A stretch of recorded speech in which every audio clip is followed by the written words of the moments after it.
And after qualifying, they have a 5-minute warm-up session, but that's basically just to trim the field if we need to, which doesn't look like we're gonna have to. So I imagine right after qualifying, they will probably advance session and then go into the grid. Okay.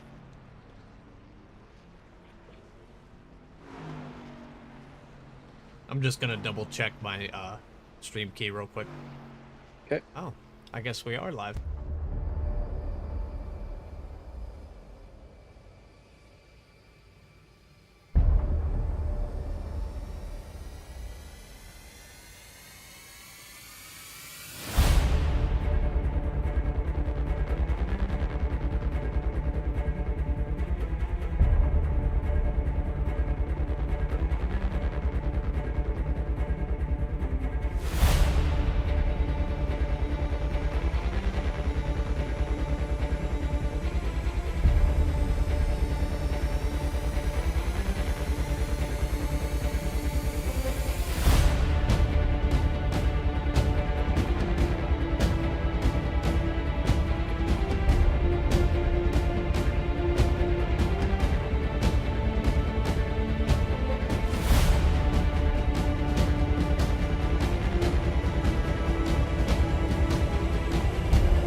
Enthusiasts, are you ready to take your sim racing experience to the next level? Look no further because 29 Graphics has got you covered. Introducing 29 Graphics, the premier provider of high-quality sim racing wraps. Whether you're a professional racer or weekend warrior, our custom design wraps will make your car stand out from the competition. 29 Graphics is now the official graphics design partner of Saturday Night Racing League. Water might just try to run him out of room here. Oh, he bumped in the wall. They're gonna crash. They both crash. Contact 29 Graphics on their Discord or the link in the video description.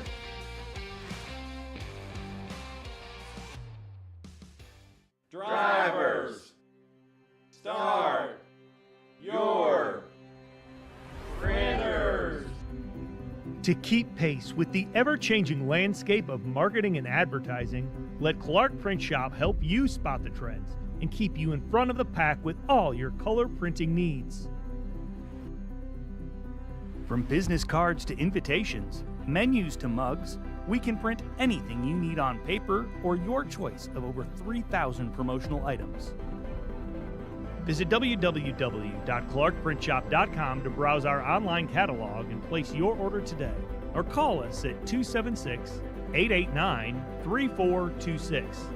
For a limited time, use the code iRacing for 23% off your first purchase. The staff at Clark Print Shop looks forward to handling all your color printing needs. In the heartland of our country, something magical is happening. At Walkin' and Rollin' Costumes, we know the power of community, of hands coming together to create wonders. These costumes are symbols of love, compassion, and inclusion. Your hands can craft dreams. Join us at Walkin' and Rollin' Costumes build events and be a part of something extraordinary. What is up, everyone? I am Joshua Banks, driver of the number 35 Matco Tool Supra. Comes back. He's gonna send it to the inside. They're 3 wide for the race lead. They're gonna. Sean Banks is gonna win it. Unbelievable. And also co-owner of J Distributors for the sponsor of Saturday Night Racing. So I just want to thank every single one of you for tuning into tonight's race. I hope you will put on a good show for you guys. I hope that you will enjoy it. So if you do, make sure you drop a thumbs up to B-Speed and subscribe to them because they, as y'all know, if you haven't already, they put on some great broadcasts. So I'll make this short and sweet. The main reason for sponsoring Saturday Night Racing League is because I've been with these guys for a long time. I've raced with a lot of them. I've been through some rough times, some good times, and arguments and everything like that. But still, grand scheme of things, been through a lot of these guys, and I really do like where this league's going. I want to support it. They've given a lot to the league already, and I think, you know, I'm capable to support back. So that's what we're doing, and we want to keep this league free, you know, for people to join, to have a good time, come in and race and just have fun, you know, and that's what we're all about. So that's the main reason, and that's all I really have to say about it. So I hope you do enjoy the race, enjoy the season coming up. We are hopefully going to put on a great season for you guys. Also, make sure to check out my YouTube channel, Banksy the iRacer. Link will be in the description. Check out, and you can see my point of view, see what's happening on my end. If you want to watch it, it's completely fine. If not, no big deal. So come on over, hang out after the broadcast of this race, and hopefully we'll see you over there. If not, enjoy it, and I'll see you guys on track. Lap traffic out of the way. It's between these two. They're even for the white flag lap. This race still very undecided. They had the lift. Big run for McWhorter. This is going to be his chance. They're running out of time, and they know it.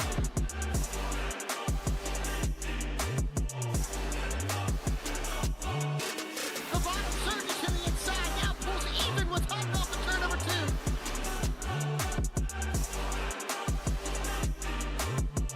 900 horsepower at their feet. That was a huge run for Bradley. He got back the advantage, but here comes a big dive. McWhorter might just try to run him out of room here.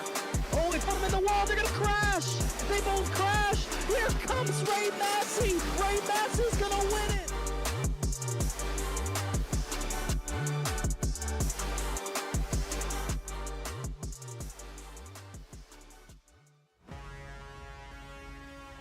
Well, here we are, back to where it all starts. Iowa Speedway, week number 2. Presented live on V-Speed, it's the SNR Challenger Series. Welcome in, everybody. I'm your host, Bradley Cooper. Alongside me tonight, Jeff Wright from the Cup Series. Jeff, we got a lot to talk about, a lot to unravel. I wasn't here for week 1. I got to watch the Cup Series, but Iowa's going to be a little bit more of a challenge compared to Daytona. Absolutely. You know, Iowa is such a fun racetrack, but very different from Daytona and those high banks. It was Matthew Radford taking the win in Daytona.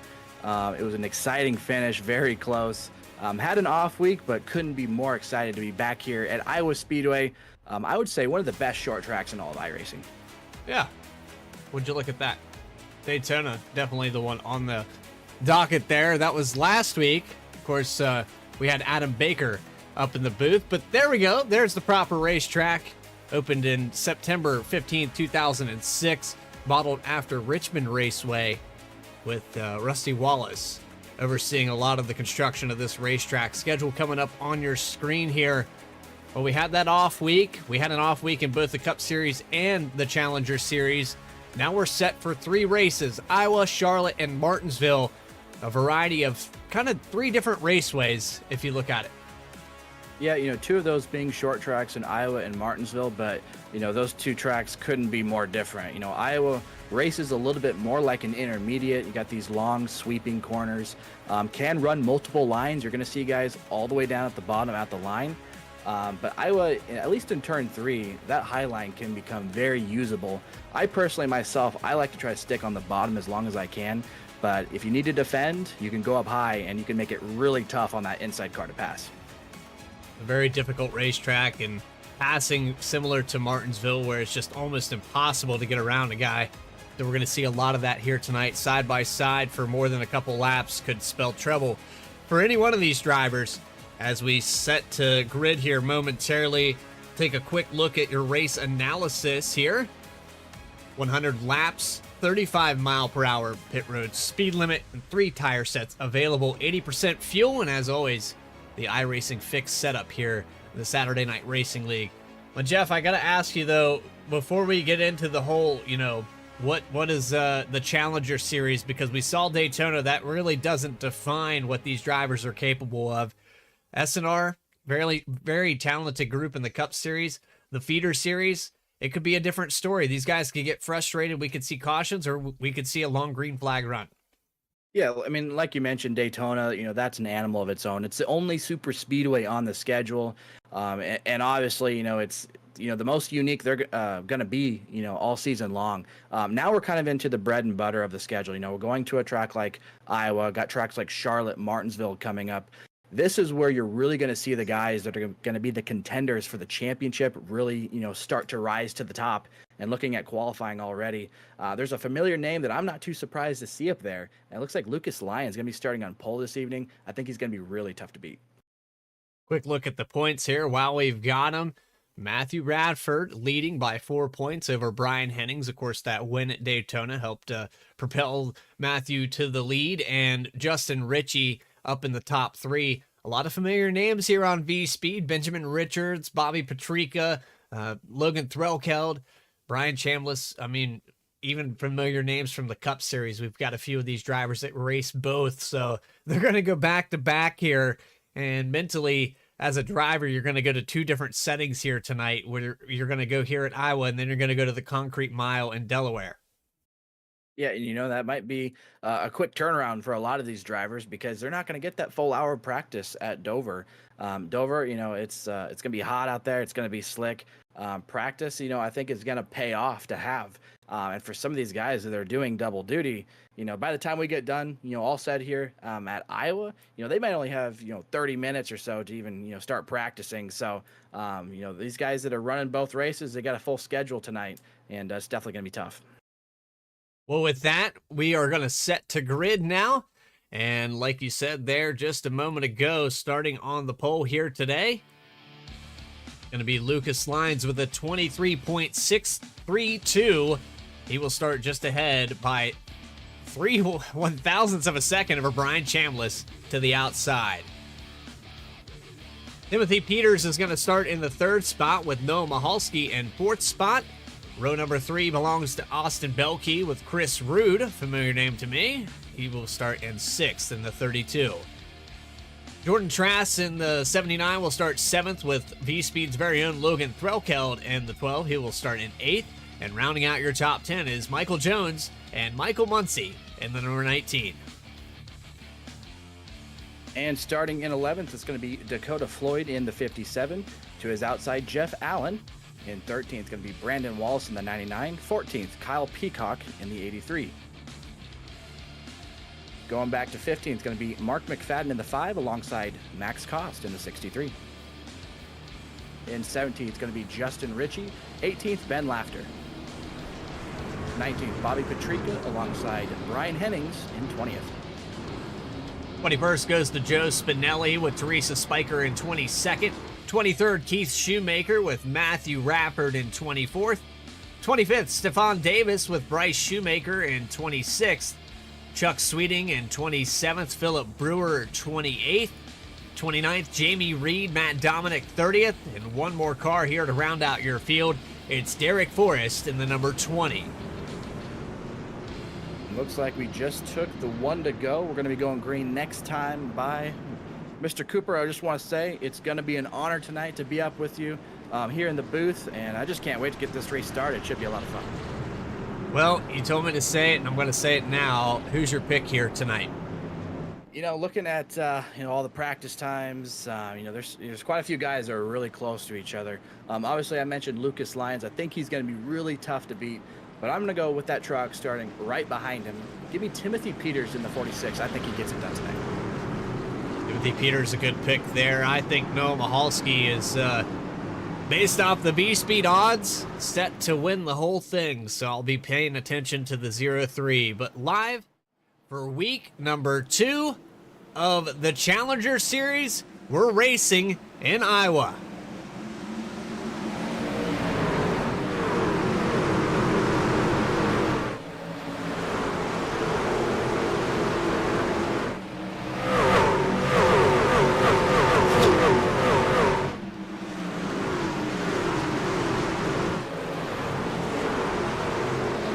Sideways there by the 2 car. Caution is out, and that is Michael Jones who lost control there on lap 1. We just got back to the start-finish line, and it looks like he's got it fired back up. Pretty minimal damage there, Jeff, but nonetheless, it's going to bring out a caution. Yeah, really unfortunate there for Michael. He had a really good qualifying effort, obviously starting there inside the top 10. Yeah, just looks like, the cold tires probably contributed to that. And that's easy for anybody to do. I've done that, plenty of times, especially on the drop of the green flag. You're ready to go, trying to get, as much as you can. Obviously, he was middle 3 here and might have had a little bit of contact, which I think he did. So the contact plus the cold tires, just a little bit of a lack of grip there. I think, if the tires were warmed up, Bradley, I think he probably would have been able to save that. The 57 was there on the inside of Dakota Floyd, and we're on board with Brian Hennings, who's going to get right into the door. This is where the damage comes from. Just nowhere to go for Hennings, and of course that brings out caution 1 on lap 1, and we just got across the line for lap 2. So I don't expect to see anybody coming down playing any strategy. Maybe a couple drivers coming in that are deep in the field to top off with fuel, but I would not really notorious for becoming a fuel mileage race. No, I don't think so. I think tonight's going to be pretty straightforward. I think it's going to be probably a 2-stop race here. So, and it just kind of depends. How long are the tires going to last, right? Iowa's it's a fast short track. It claims itself to be the world's fastest short track. And so with those speeds, you're going to wear a lot of tire, right? So wouldn't be surprised, to see some guys come in to maybe top off if, the fuel is going to be tight. But more or less, probably the guys that have a little bit of damage right there, and Michael Jones, Brian Hennings. And it looked like Brian Hennings hit him pretty hard there, too. That was harder than what I had originally thought. So not the way that Brian Hennings, our runner-up from Daytona 2 weeks ago, wants to start off this race. No, it is definitely not. And if you look at the way that these trucks are designed, a broadside hit there on the 2 on the door, that probably didn't affect this truck too much, especially with the speed here at Iowa. But a direct nose hit, well, that's going to affect your exit. That's probably going to mess with the camber. It's going to affect a number of things that you're probably not going to be able to get the speed down the straightaways like the rest of this field. So Hennings probably going to come in several different times here throughout the race, although he is being scored in 18th position right now. Doesn't look like he's came in quite yet. He might be feeling out the field. And, looking at his truck right there, it doesn't look like he's got a ton of damage.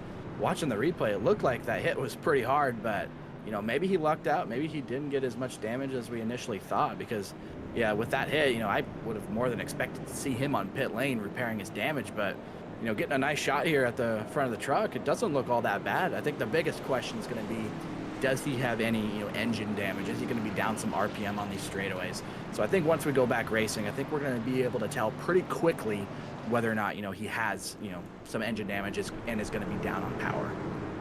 Lucas Lyons still on the front. He's going to elect to start on the outside, and my pick there in the 03 and Mahalski has already worked up in just 1 lap up to 2nd position. Timothy Peters right beside him. So let's see who's going to be statistically correct. I mean, we've been doing the odds all season for the Cup Series, so I think I know a thing or two. Oh, absolutely. We're going to find out. Great pick. I mean, really, he finished 7th a year ago here in the Cup Series at Iowa, so definitely knows how to get around this racetrack. Well, let's find out. Pace truck going to get out of the way for the 2nd time. Let's try this again, Jeff. What do you say? Let's go green flag racing. Big jump there by the 48 going into turn 1. Yeah, not a great restart there by Mahalski in the 03. It can be so tough, restarting on that front row when you're on the inside. I feel like you're at a bigger disadvantage, Bradley. When you are on the inside, it's just harder to see the truck to the outside, and usually that results in the leader getting a bigger jump. Mahalski falls back to 3rd. That allows Peters to the inside, and he will get up to 2nd position. A lot of side-by-side behind him here. Going back to the 57 of Dakota Floyd. He's to the outside of Chris Rude, and Rude will fall back to 10th. Yeah, Chris Rude, the spotter of Ray Massey for the Cup Series. It's awesome to see Chris out here in the Challenger Series. He was a big guy that showed up in the short track series, so he's got experience racing, and it's finally good to see him out here in an official league here. And so looks like Chris is doing well, and the truck looks pretty good as well. Side by side for 6th position as well. Jeff Allen to the outside of Austin Belke. He'll take that position away. Now sets his sights on Michael Muncy through 3 and 4. Looks like the low line pretty dominant through this side of the racetrack, but as this run progresses, Jeff, this track can ever change, and you might see these trucks up in the middle or even the high line. Yeah, and that's the great thing about Iowa is that you have options. So I'd say you probably have more options in 3 and 4 than you do in 1 and 2. When I'm driving Iowa, at least in 1 and 2, I feel like, the bottom is always the preferred lane. At least, if it's open there. Obviously, you could run the top to defend, but I feel like in 3 and 4, you just have so many options. You can really run the bottom, the middle, Oh, and the truck top. off the racetrack. That was the 63 of Max Cost, I believe.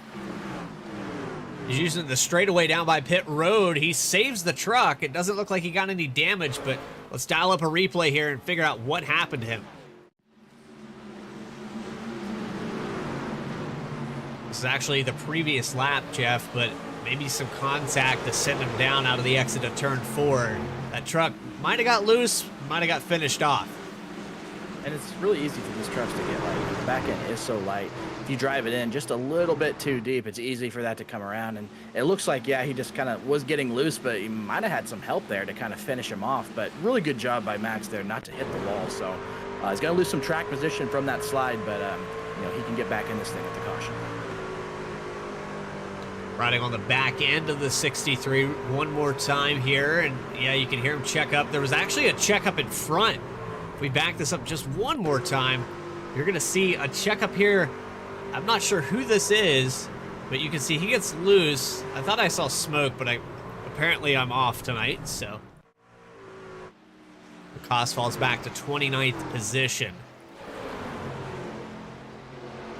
And how about this? We're getting a bit of a battle for the lead here with my pick and Timothy Peters. He's starting to pressure Lucas Lyons a little bit here as we're getting ready to take lap 14 here. And, I know Lucas, he's obviously really, really fast on the raw speed. I think just looking at the practice, the reason I went with the pick to go with Peters, it just looks like he had a little bit more long run pace than Lucas did. But, clean air is another big thing. I know Lucas has got the clean air right now. And if I'm Timothy, I'm trying to go as hard as I can right now to try and grab that clean air because it only becomes more and more of an advantage as the tires wear. So I'm trying to make quick work of Lucas here if I'm Timothy. Yeah, these tires, they wear out quick, and we got a three-way battle. There's Noah Michalski on the outside, a little high on the exit, had to back out of the throttle. He gets a good run down the backstretch. He didn't lift as much as I thought he was going to, and he's right there at the door of the 46 out of turn 4. Yeah, he's going to get to his outside, and now it's going to be really tough for Peters here to fend off Michalski. He's kind of, got the preferred line, and, if you are on the outside, it's just easier to pinch a guy down, and it looks like Noah's going to maybe get the run off the corner here. Still, it looks like Peters holding pretty strong here on the bottom. And so one similarity that I can take away from this racetrack is the 46 washes up, and that will give the spot to Michalski. The three-way battle has pulled out about 1.2 seconds for the rest of this field back to Brian Chambliss. One thing I could take away from this racetrack, so go back on board with Michalski. That hump coming out of turn 2, very similar to Dover. It also has a hump that, as you hit that back straightaway, really upsets the suspension. It kind of unloads the truck, gets really light in the back end. It's very easy to hit that outside wall. Yeah, even here on the bottom lane on entry, there's a really big bump here in Iowa, and you have to be able to hit it just right so it doesn't upset the car or the truck too badly. But you're right, on exit 2, the truck can get really light and can be a handful. And we saw Noah be able to complete the pass there on Peters, and it looked like Timothy, he just had to jump out of the gas. Otherwise, I think he was going to wreck them both. So he got tight, good heads up to back out of the gas there, not cause an incident. Try to get back in a rhythm here now and see if he can start logging some better laps. Austin Belkey just got passed by Jordan Trass in the 79. That was for the 7th position. Position battle up on your screen. Dakota Floyd trying to work his way back up through this field after having problems early there with the contact. And up 2 positions for the 57 of Floyd. Looks like Michalski has lost connection. Oh, man, talk about bad luck. If he doesn't reappear here, nothing's worse, rather than if you're, competing, for the top spot and having connection issues. I know how that can be, and that is not fun. I really hope he reappears here and we can get him back here. I know he's going to be really competitive here for this win tonight. Yeah, we're riding here on the replay. This was about 40 or so seconds ago. He comes across the line. He's got the leader in sights. He's going to go into turns 1 and 2. And somebody's going to flip a switch. His ISP is going to say no more bandwidth.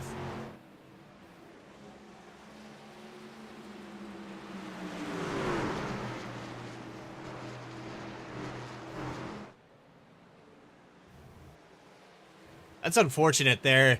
You can see that just as soon as he crosses the line there, truck disappears, and that's, I mean, we could equate that to a mechanical failure.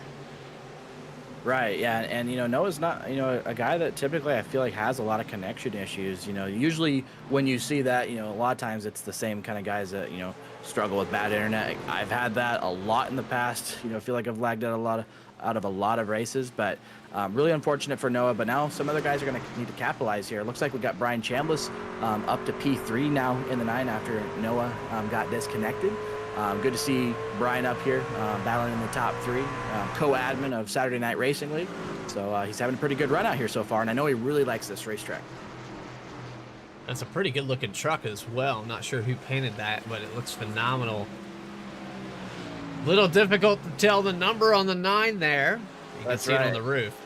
I know last week at Daytona, I didn't even know that was Brian for the longest time. I was trying to look for the number on the side of the truck and couldn't really read it, but thanks to timing and scoring that you have set up here today, Bradley, makes it a little bit easier on us.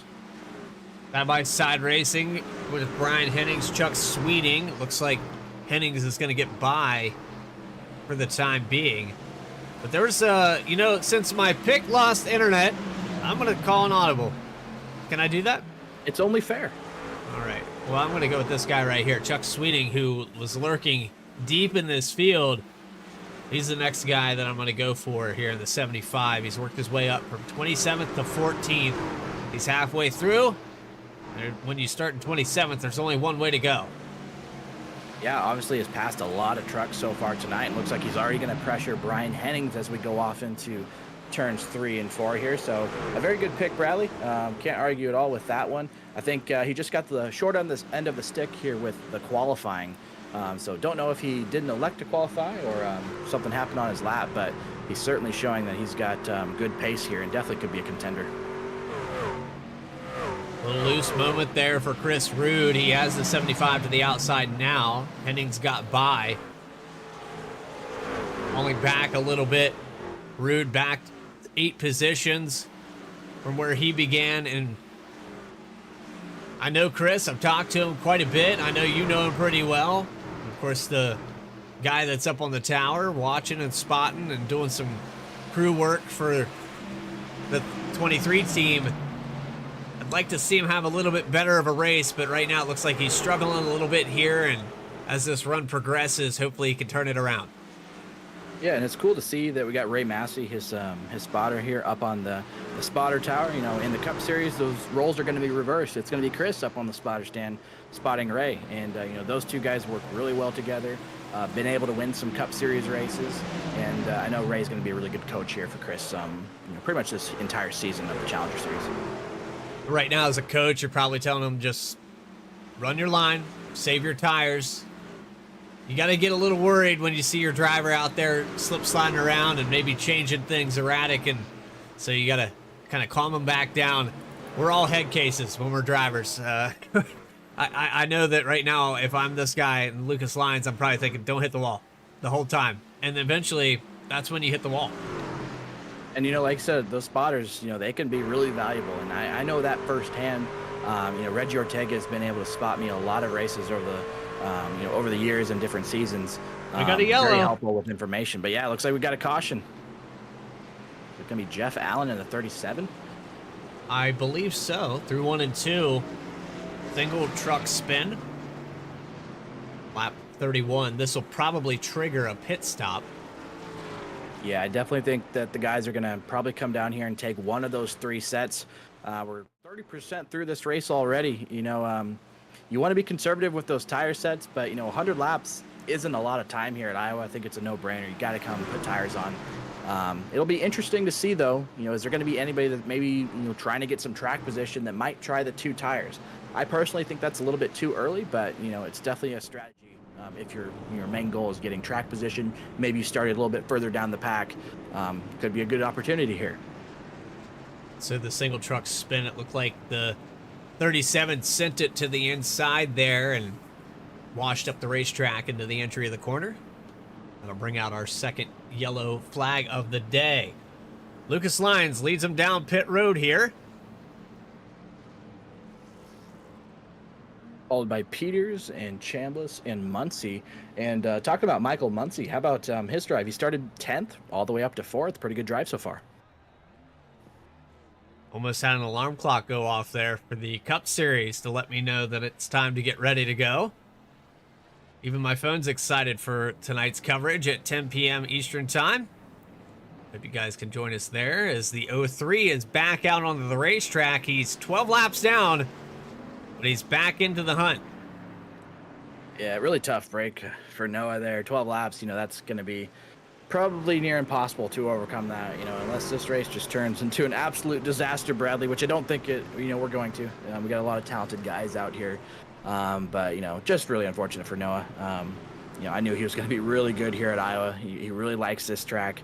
Every time he comes here, he's really, really competitive. And like I mentioned earlier in the broadcast, Season 2 in the Cup Series, he finished 7th here, and it was a factor. So, yeah, hate that for Noah. And he'll come back down pit road. It looks like he's still having some connection issues or some problems there, and we'll hopefully get it sorted out for him. But Lucas Lyons is going to remain your leader, 34 laps in to the 100-lap race. We'll go back green here just momentarily. Benjamin Richards in the chat. Go Team VRX. How many showed up to race? We have 31 cars. Officially back to 31 after starting. And Noam Halski, who started up front, he will be the last car in this field. The last car on the lead lap is Derek Forrest in the number 20.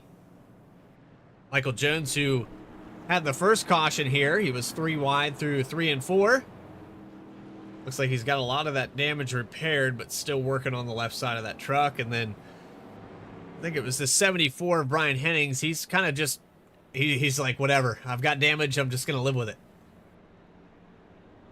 Yeah, and I really think, he must have not have gotten a ton of damage because, looking at his truck doesn't look bad. I think the pace was still there. So, sometimes, with iRacing, the way, sometimes you can lag just like at the perfect time and like drive through a truck and not get any damage.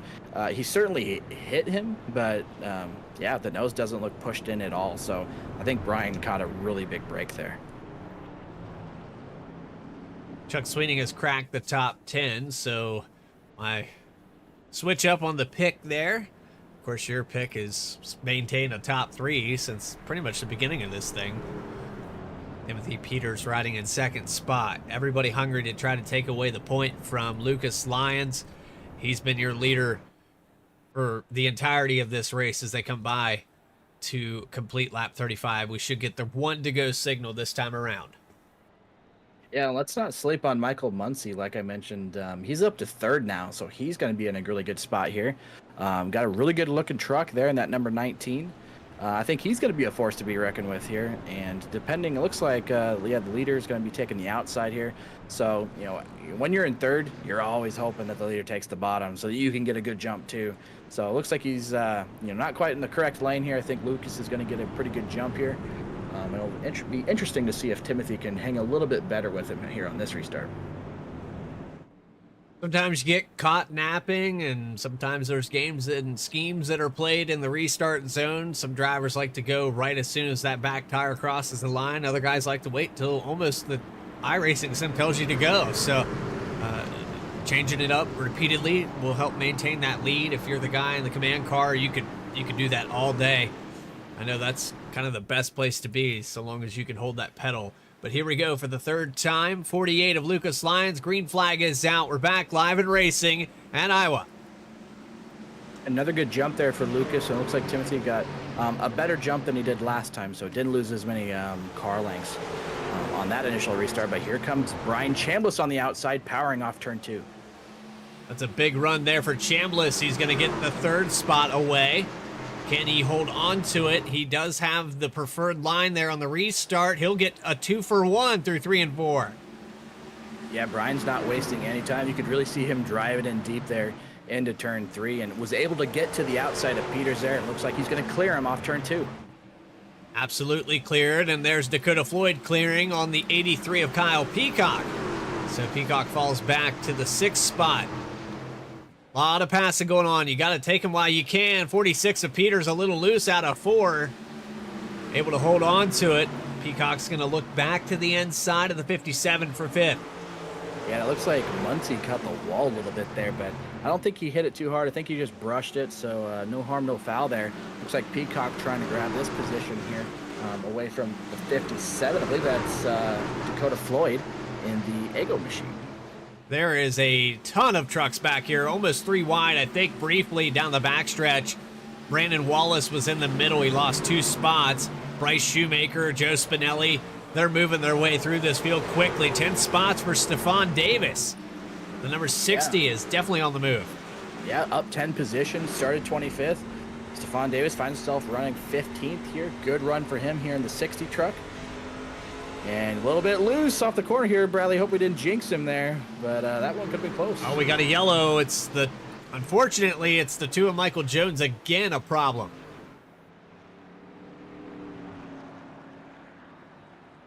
Yeah, not sure what happened there, but not sure if he got any help or just kind of got loose and lost control of it. Looks like he didn't get any significant damage that I can see, so I don't even know if he fully spun around. Now, he got her pretty sideways here wow. across the tri-oval. Good 90-degree angle to the start-finish line. Yeah, that was close. Good save, but yeah, I'm actually kind of surprised that iRacing made that a caution. He was pretty sideways there, and it looked like he was probably going to be fully wrecked there, but a really good job for him to save that.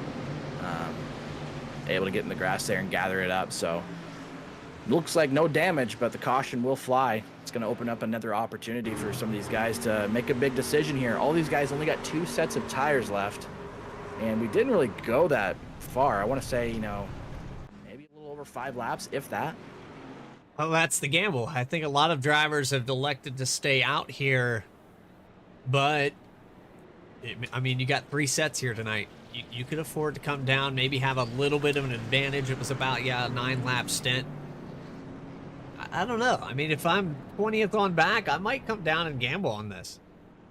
Yeah, I think if you're guys that are needing to get some track position, you might as well get off sequence with the leaders here. Obviously, the leaders, they're not saying it that they went long enough, on this current set of tires to go ahead and put another one on, because then they'd only have 1 set the rest of the race.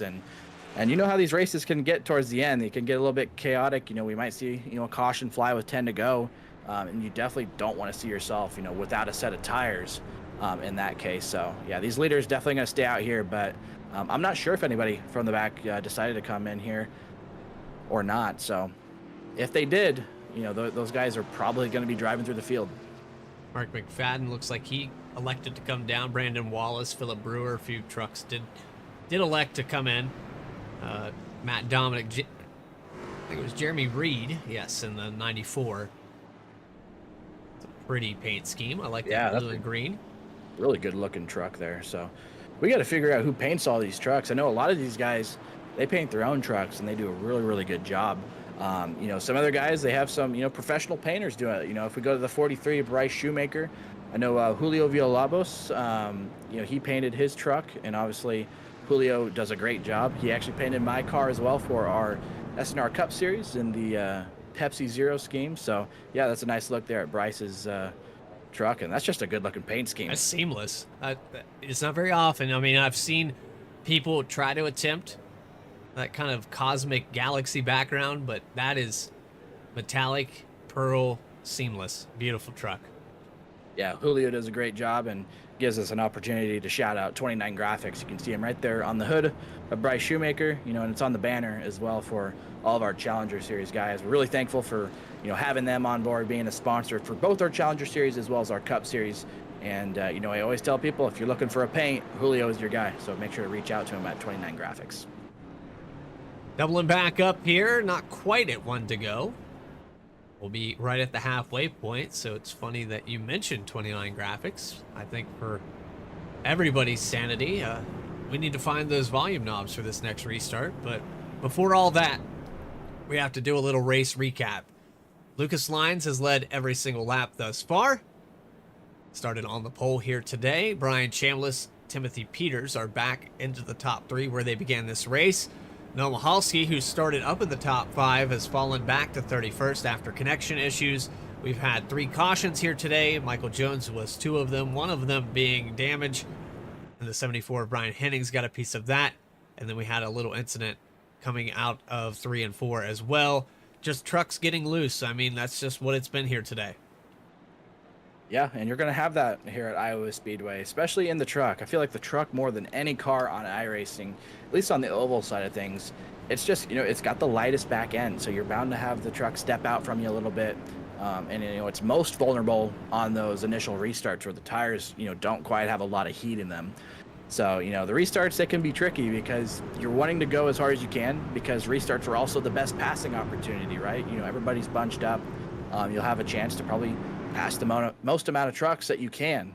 But also at the same time, your truck's going to be handling probably the worst, you know, at least until those, you know, those temperatures or those tires get up a little bit. So it'll be interesting to see here if we have some other guys just go for it hard. Last restart, we saw Brian Chambliss really send it in high, hard on the high side, able to grab a few spots. And, you know, he's starting outside here, the first row. Well, for the 4th time, we're going to unleash 18,000 plus horsepower all at one time. Green flag is out. Lap 47 underway from Iowa. Well, here's a perfect opportunity. Presented here by 29 Graphics. Find the volume knob here on V-Speed, and let's get loud.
That was the Get Loud segment presented by 29 Graphics. I hope you're not deafened too much here, and you can listen to our amazing commentary here on V-Speed. Jeff Wright up here in the booth with yours truly, Bradley Cooper, and I kind of feel weird saying it that way because, Jeff, you've proven that you know so much about the sim, and you put on a great league. This is the second of the 2, but first 2 seasons for SNR were successful, and now you've got such a demand that you had to build in a whole nother group of people.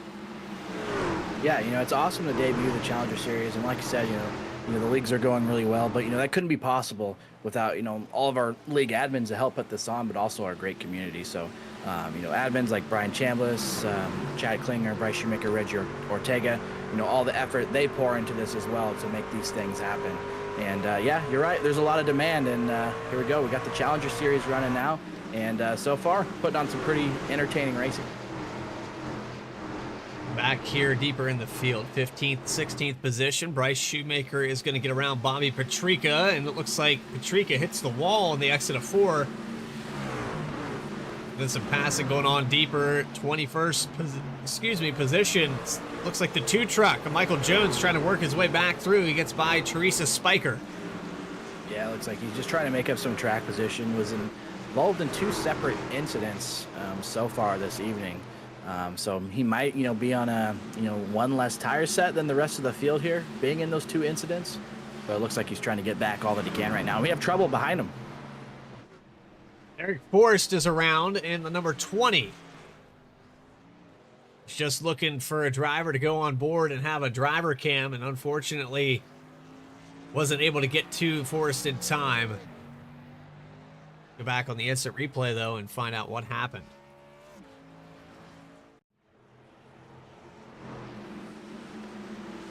Oh, a lot of contact there with the 44 of Philip Brewer.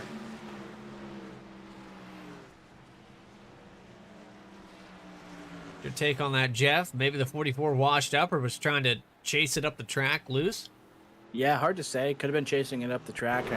I know Philip, I think he was, he started the race a few laps down. I don't think he's able to get into the sim. Had some connection issues. Just trying to get all he can get. It looks like, he might have been slipping up a little bit, but he probably thought the 20 truck was going to be up a little higher, close to the wall. So to me, it kind of just looks like a racing deal. People kind of just going for the same spot.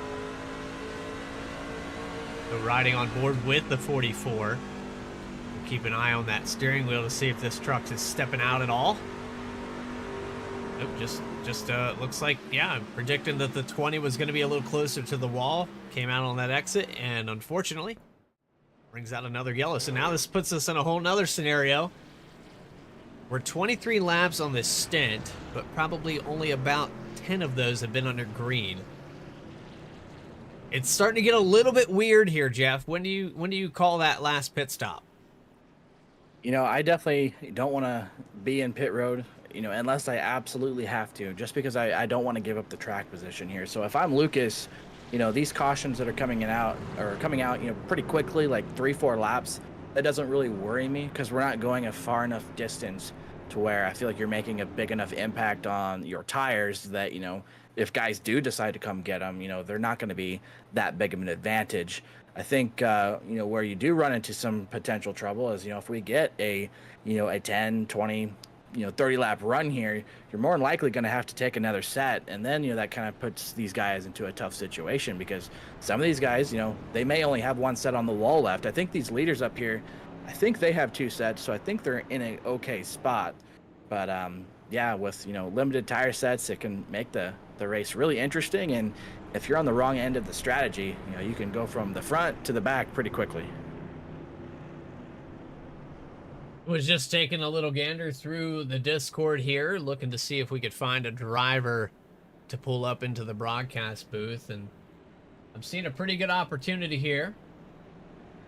You have the ability. That way I don't get lost. Who are you thinking? Can we dial up Brian Chambliss by any chance? Let's see if we can dial up our good friend, league admin Brian Chambliss. Brian Chambliss, it's Jeff Wright, Bradley Cooper up in the V-Speed booth. Do you got a copy? I got you. Well, Brian, you're sitting here in a pretty good spot here in P2. We saw you've been pretty aggressive on the restarts and, sending it into the corners, trying to get to the guys on the outside. You find yourself all the way up to second. What do you got to do to get one spot better? Well, it's going to be hard here on this restart. I'm going to have teammates to my outside, so they're going to be able to time this a little better. But luckily, last time it worked. I was able to hold off the other teammate and still hold second. I think it's going to be a little harder this time, but I think I got a better truck in the long run here. So we'll see. We'll see what happens here towards the end. Hopefully, we can go green the rest of the way and really find out what us guys up here in the front can do when we get a run. How does the balance of the truck feel so far tonight? Iowa being a short track, that's usually one of those tracks that you can race multiple lanes, and maybe not so much in turns 1 and 2, but really in 3 and 4. Does it feel like the setup is allowing for multi-groove racing? I know we saw you make a move, to the outside, I believe, of Timothy Peters earlier. Does it feel like the setup's allowing for the multi-groove racing that you guys are looking for? Well, I think we're going to end up migrating up there as the run goes on a little longer, as the tires wear out. But it can be kind of risky going up there early. You can, burn them off a little quicker. But I think there's some speed to be made at both ends, so I think it's possible. But if you're on the bottom, you got to be really perfect to make a pass there as these tires begin to wear out. Well, you guys are just about ready to go back to green. Good luck the rest of the way, Brian, and maybe we'll be talking to you up here in the booth afterwards. Yeah, hopefully we'll see you then. That was Brian Chambliss there in the number 9, and he's going to be on the bottom here on the restart. Nobody's been able to take the lead away from Lucas Lyons at all tonight yet, Bradley. You think Brian Chambliss has it in him? Can he get this job done? It's going to be tough. Like you said, command car and its peripheral vision. There's a lot going on here on the inside as we get set to go back green, but we're going to find out here into the restart zone. Caught sleeping again here. 46 of Timothy Peters is going to get the run into turn 1, following suit with the 48. Yeah, and I wouldn't be surprised for these guys, just trying to get as much as they can. Yeah, and Brian wasting no time. He wants that second position back. Powers off the turn 2 down the back straightaway. He's probably going to have the preferred line as we're going to go 3 wide. Looks like Muncie and the 19 is going to go middle. Chambliss on the outside, Muncie in the middle, 46 of Peters on the bottom, still 3 wide through the tri-oval. Now into the picture is the 79, Jordan Trask.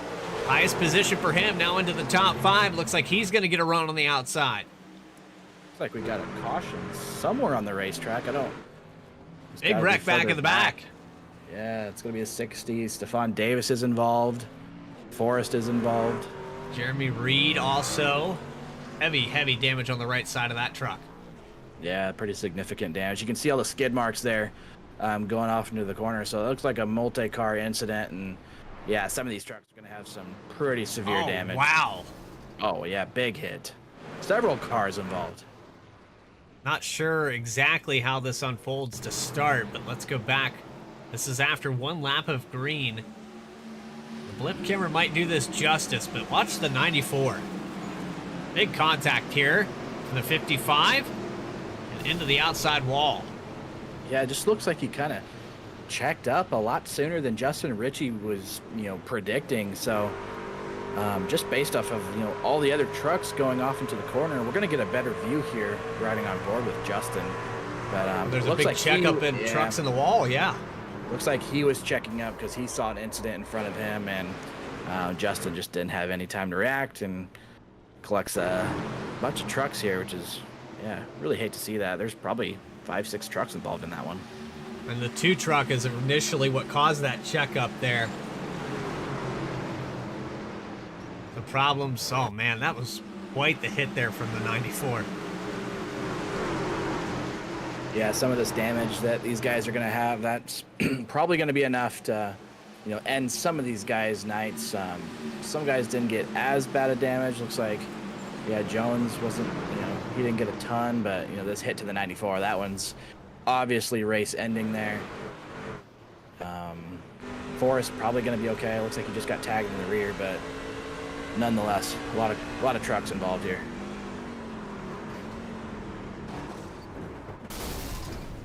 That pops the engine there for Jeremy Reed, and looks like Noah Mahalski got a piece of that as well, and he's just trying to get back on the lead lap. But the cautions have kind of helped for some of these drivers, like Philip Brewer, who was 6 laps down, now 4 laps down, might have a chance to get back on the lead lap. But the way it's going right now, cautions breeding cautions, Jeff, it's been kind of crazy in the back. Yeah, and with these cautions, we're running out of time, right? Like, this race isn't very long. Only 100 laps at Iowa. That can go by pretty quick. And, every caution we have, we're taking, 5-6 laps off the board potentially. And so if you're Lucas Lyons here, you're probably not really minding. But, all these other guys, they're probably getting frustrated. They want to go green, have an opportunity. We talked to Brian Chambliss, and he talked about, he felt his strong suit was going to be on the long run. They're not really getting the opportunity to get a long run here. So, and with all these cautions, shortening up the end of the race, that's just going to create more impatience because now the guys know they don't have a whole lot of laps remaining here. So I feel like it's only going to turn up the intensity. Without a doubt here, with Lucas Lyons leading every single lap, the frustrations have got to be sinking in. You can't pass a truck under yellow, unfortunately. iRacing very good about keeping track of positions here under pace laps, but your top 5 goes Lyons, Chambliss, Muncie, Peters, and Trask. Then we have Kyle Peacock, Floyd, Sweeting, Threlkeld, and Shoemaker in the top 10. Biggest mover of the race thus far is Chuck Sweeting. He's gained 19 spots. He's up to the 8th position. Yeah, Chuck doing a great job. was going to go with 27 spots lost for Noah Mahalski. And we got to think of a better name, Jeff, than the biggest loser. I don't feel polite saying it. No, and he definitely doesn't deserve it. You know, nothing of his doing, you know, didn't get caught up in a wreck or even create a problem. You know, Jess was at the mercy of his own internet connection. And same goes for Philip Brewer, you know, and that's why those guys are 30th and 31st right now. And, you know, much like in real life, you know, you have some mechanical issues that can take you out of contention of a race. You know, sometimes in iRacing, you'll have, you know, your internet take you out of a race, you know, and I've definitely, you know, been a part of that and, you know, hate to see that happen to guys. But I do know Philip Brewer and Noah would have been, you know, obviously very competitive trucks. We saw Noah up front. I don't think that Philip even really got to start the race on the lead lap. So I think he got in here a few laps after the session. But I do know he would have been a truck that was going to be battling for the lead.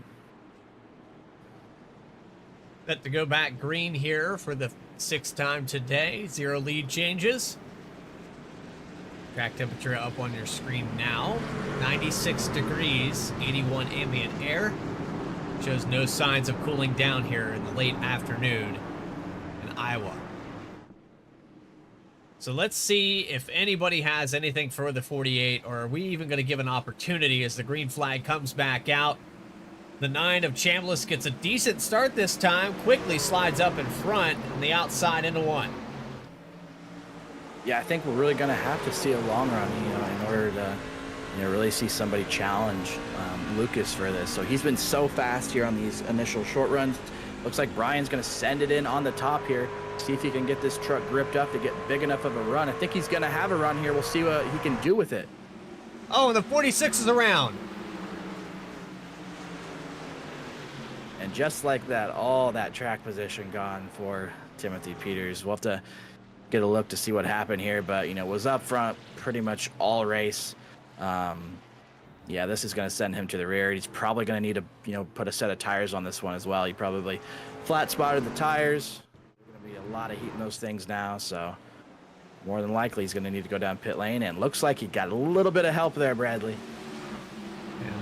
Muncie maybe gets into the back of him a little bit. We'll back it up one more time. We'll try to defend. This is the restart. It looked like a good run out of 4 for Muncie, and the 46 just a little bit slower on exit. I didn't look, you know, like it was intentional. I don't think the 46 was loose either.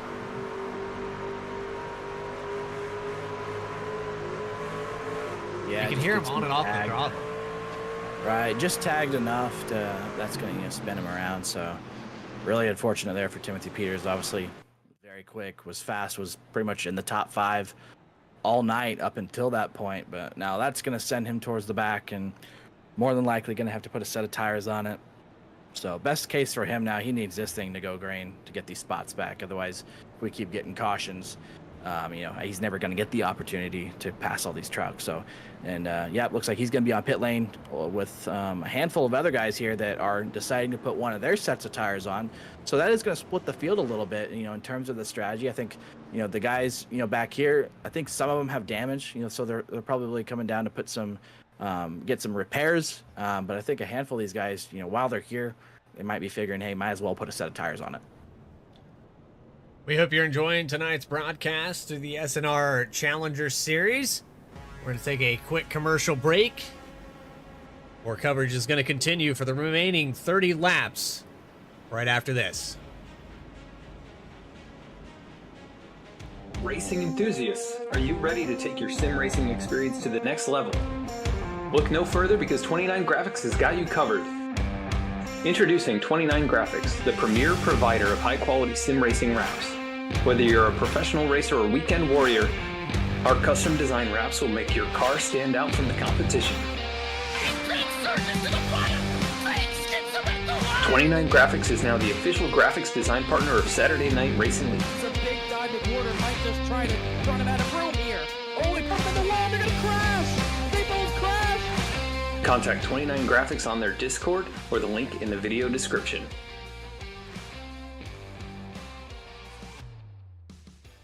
Drivers, start your printers. To keep pace with the ever-changing landscape of marketing and advertising, let Clark Print Shop help you spot the trends and keep you in front of the pack with all your color printing needs. From business cards to invitations, menus to mugs, we can print anything you need on paper or your choice of over 3,000 promotional items.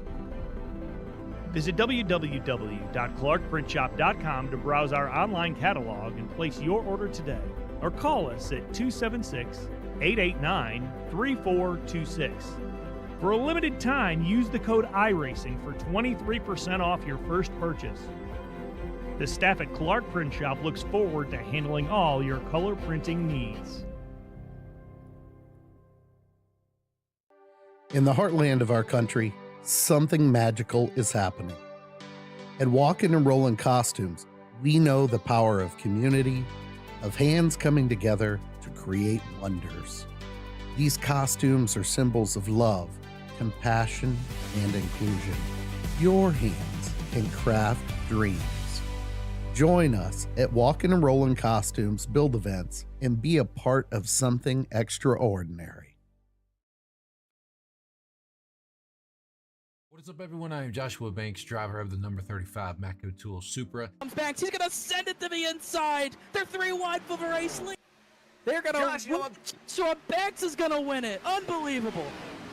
And also co-owner of J Distributors for the sponsor of Saturday Night Racing. So I just want to thank every single one of you for tuning into tonight's race. I hope you will put on a good show for you guys. I hope that you will enjoy it. So if you do, make sure you drop a thumbs up to V-Speed and subscribe to them, because they, as y'all know, if you haven't already, they put on some great broadcasts. So I'll make this short and sweet. The main reason for sponsoring Saturday Night Racing League is because I've been with these guys for a long time. I've raced with a lot of them. I've been through some rough times, some good times, and arguments and everything like that. But still, grand scheme of things, been through a lot of these guys, and I really do like where this league's going. I want to support it. They've given a lot to the league already, and I think, you know, I'm capable to support back. So that's what we're doing, and we want to keep this league free, you know, for people to join, to have a good time, come in and race and just have fun, you know, and that's what we're all about. So that's the main reason, and that's all I really have to say. Back here live from Iowa Speedway. Green flag is back out on lap 74. Lucas Lyons has led every single lap of this race. Jeff Wright, Bradley Cooper up in the V-Speed booth, and Brian Chambliss hungry for this pass. He almost had it there just before that last caution. Let's see if we can get this last 25 underway. This is the first time we've really seen Lucas kind of migrate to the top in 3 and 4. That tells me that, you know, he's ready to go all out. So if you're trying to just run absolute hardest 3 and 4, kind of running up towards the middle, towards the top, you know, he's trying to get everything he can out of this truck. As for the 5th position, Chuck Sweeting is going to move up another spot. We haven't seen him challenge for the top 3 just yet, but here he works on the back of the Neon Auto driver and Kyle Peacock in the 83. We've single filed out relatively quickly, but you have to go back here to Mark McFadden, truck off the racetrack. That's Michael Jones again. No, that's not Jones. No caution. Not sure who that was. We're going to see if we stay green here. Hopefully we do. A couple trucks. Looks like we will. I don't know if somebody caught the wall or drove in maybe a little too deep and got loose. There's 3 wide just in front. The 2 gets loose, gets into the back of Wallace, and the 55 trying to avoid it. You know, based off what we saw earlier, that triggered a caution as we see a 3-way battle for the lead when we come back to the live shot. Based off what we saw earlier, that would have triggered a yellow, but this time around, we're going to keep going. Yeah, things are really heating up here for the race lead as we're approaching the 20 to go mark here. Lucas has led pretty much the entire race, as we mentioned, but looks like it's the closest anybody's really been to trying to take the lead from him here. I think Brian's giving absolutely everything he can here, trying to make quick work of Lucas here and try to complete a pass. And Muncie dive bombs to the inside in 3 and 4, trying to take away the 2nd position. But still, if you're the 48 right now, you want the 2nd and 3rd place trucks to start racing each other hard so you can pull away. Yeah, and they're all right there. Looks like the top 3 are starting to make a little bit of a gap from the rest of the pack. But how about Kyle Peacock running P4 here at Iowa, doing a great job trying to fend off Chuck Sweeting there in the 75. Kyle, a really good plate racer. I know he wanted the race at Daytona a couple weeks ago, but he's really backing up a good performance. He didn't get the finish he wanted at Daytona, getting wrecked out. but he's really showing up strong here at Iowa, having a strong performance running inside the top 5. Bryce Shoemaker working for the 8th position on Jeff Allen to the outside. Remember, the 37 truck had some damage, gotten involved.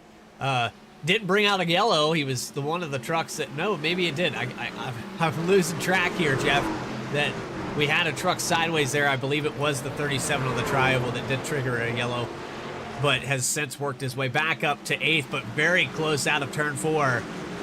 Looks like they're holding on to it. Yeah, they're racing hard now, and you can see Bryce utilizing the top lane here. He's trying to get everything that he can out of his truck, and I think he's going to complete the pass here on Jeff Allen, and he does as they go off into turn 1. It looks like Bryce, he's using the high side on both ends of the track, and he's doing a pretty good job of it as well. You know, when I'm driving Iowa, I don't really see the top in 1 and 2 as a great resource. It can just be harder to run up there, but Bryce doing a great job here running the top both ends of the racetrack. Well, right on board, we'll show you why me and Jeff both agree that the top line here in Iowa is impossible to run. This bump right. Oh, he actually just cuts it down. Okay, Bryce, thanks for nothing. Looks like Bryce knows what he's doing, because every time I go off in that corner, I'm trying to run the high side, I drill that bump, and it just sends me straight up the racetrack. So looks like he's figured something out. He's able to navigate those bumps pretty good here. Looks like Chuck Sweeting showing pretty good pace too here. He's trying to get around Kyle Peacock for the 4th position. So the battle for the lead is still on. 48 of Lions has Chambliss to the inside, all over the back bumper as they come out of turns 1 and 2. Chambliss just, I mean, eventually you're going to get to a point where maybe, 2 to go, you're going to have to move him out of the way. Yeah, it's definitely an all fair game. That sometimes can be part of short track racing. I know Brian, though, he's a clean racer, and, he's going to want to try to complete this pass, without contact, but, if it comes to the end of this thing, and that's his only choice, you can't rule out a little, bump and run potentially. It was potentially there just now. He could have definitely got back onto the throttle and let the 48 move out of the way, but maybe a little bit too early as we have another caution. It's Stefan Davis in the 60, and he's going to toe to pit road. So that caution is going to bring us pretty much to 10 to go by the time we go back racing. Now you have a really big decision to make here. You have a set of tires up on the wall here, and I think we've gone enough to where the tires will matter.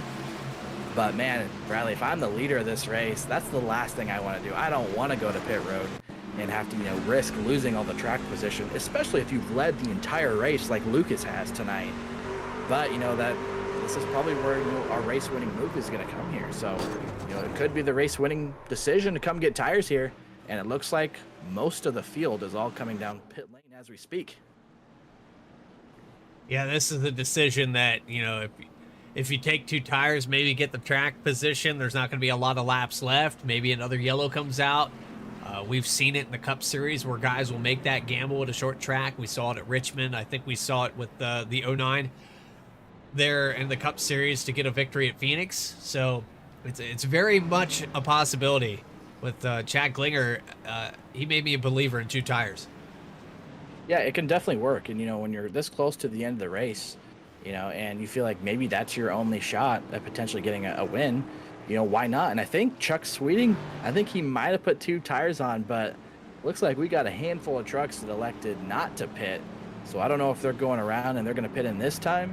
But we got Austin Belke in the 24. We got Ben Laughter, I believe, in the 64. And I think maybe one other truck. Timothy Peters, Teresa Spiker, and let's see who that other truck is. Matt Dominique. So got a couple of gamblers right here, and I can't fault these guys at all for trying this out. I think that Lucas, he's probably going to make quick work of them and probably get back to the race lead.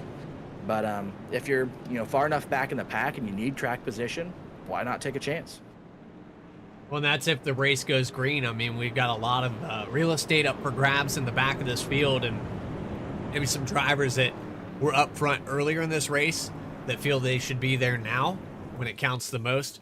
But with 10 to go, your patience is gone. It's all take, no give. We could very easily see this race go into green-white checkered territory. Yeah, especially when you have 5 trucks that are gone on old tires here. This restart's going to be really treacherous. just being able to get the power down, taking, or electing to take no tires or you stay out. It's one thing, as far as just the raw speed your truck's going to have.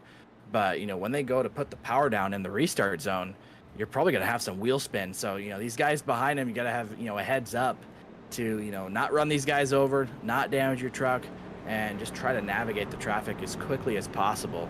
And I know when you pit in as the leader like Lucas and you got some guys staying out in front of you, sometimes, it's just, get back to the front as quick as I possibly can.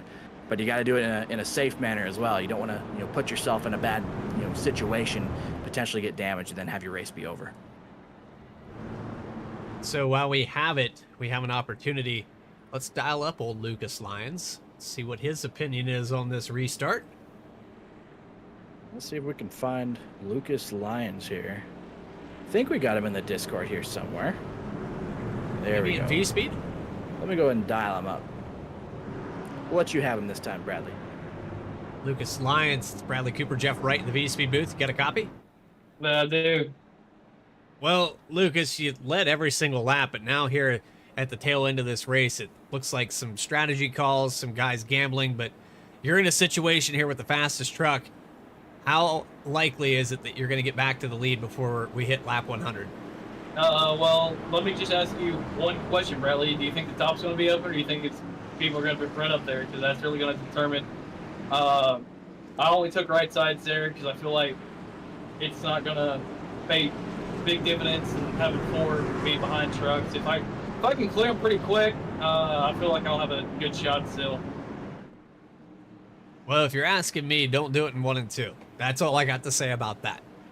But good chance there on the outside out of 3 and 4 as we get back to green here. We'll let you go, man. Good luck. Thank you. Lucas Lyons in the 48 as we get set to go back green.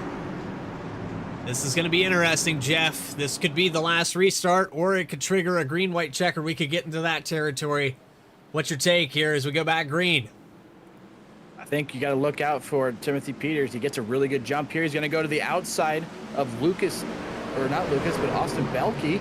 And I think he might be the truck here to get the race lead, but we're really getting jumbled up here off of turn 2. Wouldn't be surprised if we see another caution.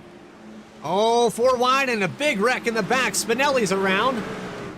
We're going to stay green. No, we're going to go the 32 on the inside. Chris Rude loses a lot of position. It was Spinelli that was initially part of this caution. And I think that's going to put us right close to the green-white checkered territory, Jeff. Yeah, I don't know if it's going to be iRacing green-white checkered or, just a natural green-white checkered, but I think we might be in the territory where we might have 3, maybe 4 laps to go here, but, now these guys that stayed out, Austin Belkey, Timothy Peters, you're running 1-2, Ben Laughter right there in 3rd. These guys, for one, they got to figure out how to keep Lucas Lyons behind them. So looks like Lucas is sitting here in 4th. So if I am Austin, I'm definitely taking the bottom here because right now Lucas is going to be your biggest threat. It's just going to be, a matter of do these guys have enough tire to keep, Lucas behind them. And I think that's going to be really difficult. I think the only way these guys might be able to hold on to that, is if we continue to see a caution here on the restarts. Otherwise, I think Lucas's tires are just going to be too much of an advantage, and I think he'll get around them. Running on board with Chris Rude, you can see the 76 of Spinelli just gets loose through 1 and 2. And it looks like Rude just slides, maybe locks up the brakes there, trying to avoid all of that. But nonetheless, it's going to bring out another yellow. Austin Belkey, like I said, is our leader as well. 46 of Timothy Peters, who stayed out. He has a good shot at winning this. He showed top 3 speed all race long. And the 46, your pick here on a little bit of a strategy call. He's got a tall order with 4 tires, 2 tires, no tires. There's so much going on here in the top 5. But I like where the 46 put himself. Yeah, I think, that was a no-brainer for him to stay out there. He knew he had speed. He was obviously running up front pretty much all night until he got tagged and spun to the rear of the field. This allowed him to take a chance. Yeah, he's on older tires here, but I think Timothy's good enough that, he can overcome that. Same thing with Austin. He's going to have the biggest advantage of anybody right now because he is the race leader. He gets to control the start of this race. I think, though, if you're Austin, you definitely, like I said earlier, you got to put Lucas, on the outside behind Timothy. So it'll be interesting to see if he does that. We've seen, Noah Lucas, we saw him choose the outside and the inside a few different times. But, I still think 2 tires that Lucas has right now, I think it's going to be hard, to keep him there behind him, but it's going to be easier than if he had 4 tires. So, I wasn't aware that he was only on 2 tires. So, there might be a chance out there, Bradley, but it's definitely not going to be easy. I'll order here, and we're running out of laps to figure it out. We'll go back green at about lap 97 here. See the pace truck lights still on. A lot of racing left to be done. However, it's hard to pass trucks, like I said, under yellow, so they're really hoping that this race can go green, especially if you're the 48 of Lucas Lyons. You want it to stay green all the way to the end here. For every restart, that's another opportunity for these drivers to get a good jump and pull away from you. And, we're only going to have so many attempts, at a restart left, so we're not quite in green, white, checkered territory just yet. If we do get one more caution, we will be. In Challenger Series, you only have 2 attempts at a green, white, checkered. So, that might play favor to some of these guys here up front that are not on tires. If this field keeps getting squirrely and, cautions keep getting brought out, we could very well see, Austin Belkey in victory lane. Timothy Peters, like I said, I think he's going to have a really good shot here, but it's, like I said, it's going to be really tough to keep that 48 behind him.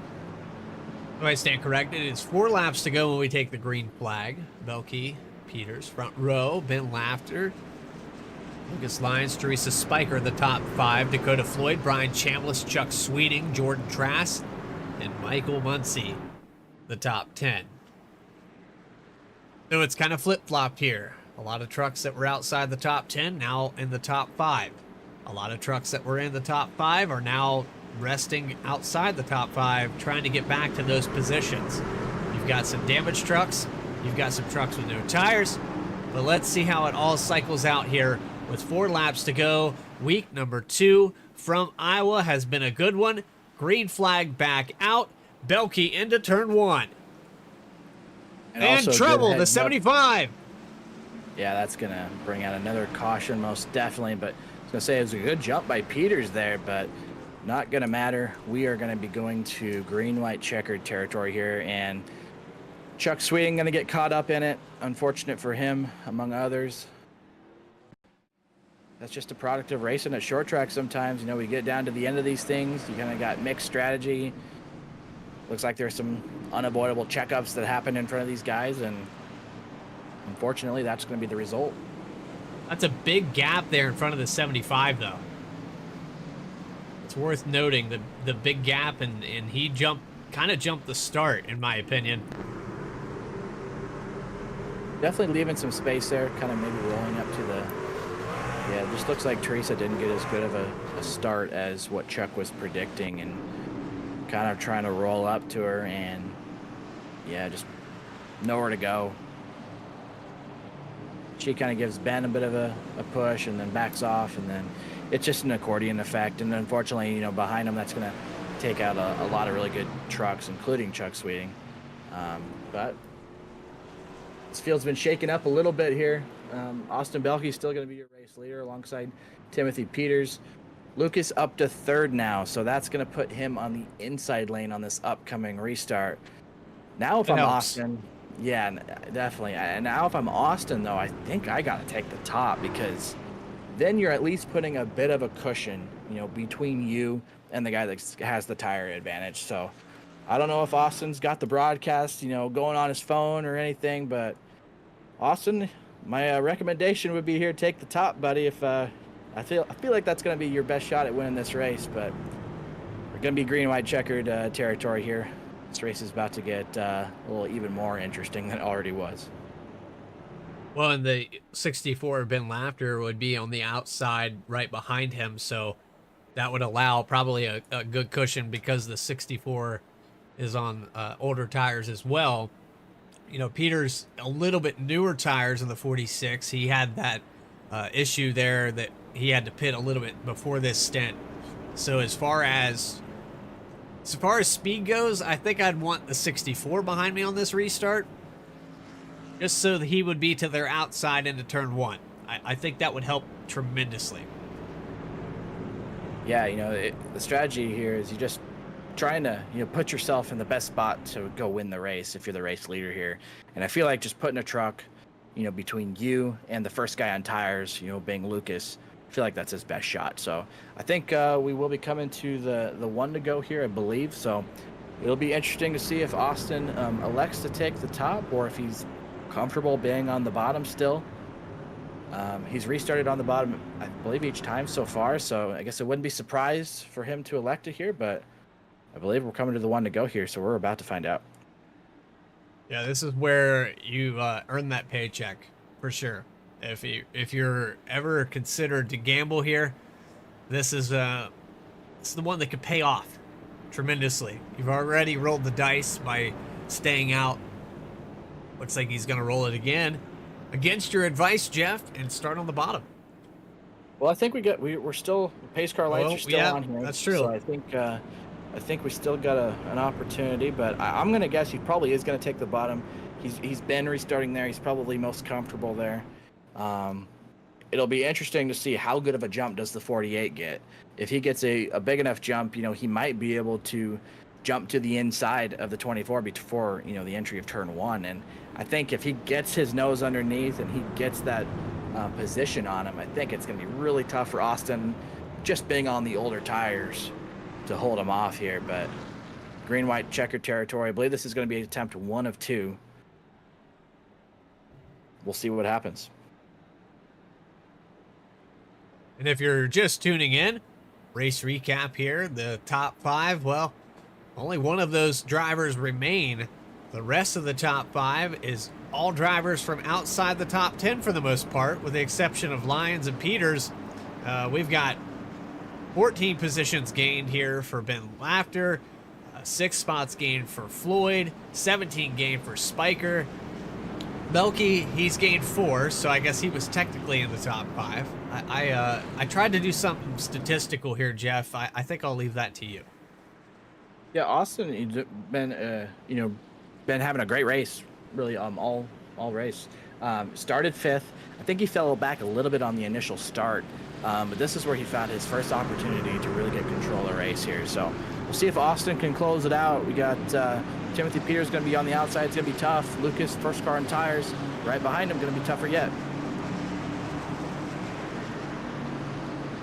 Green flag's out. First green, white checkered attempt underway here from Iowa. It looks like Timothy trying to get to his outside here. That's going to be his best shot. Contact! Oh, he gets tagged from Lucas.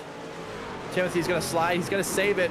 Austin Belkey trying to go grab the white flag. But I think we're going to get a caution here, Bradley. Yes, we are. The 46 tried to save it all the way through that corner, and Teresa Spiker falls out of the top 5 with that. And to no fault of her own, just had nowhere to go. Yeah, there was just a lot going on there. I mean, obviously, towards the end of the race here, everybody's trying to get as much as they can. I think Lucas, he was able to drive it in deeper than Timothy just because he does have the extra grip with the tires. I don't know if he underestimated how much that Timothy was going to check up there, but yeah, just tags him, and looks like Timothy was going to have it saved, but yeah, just ended up bouncing off a few other trucks, and he was just along for the ride.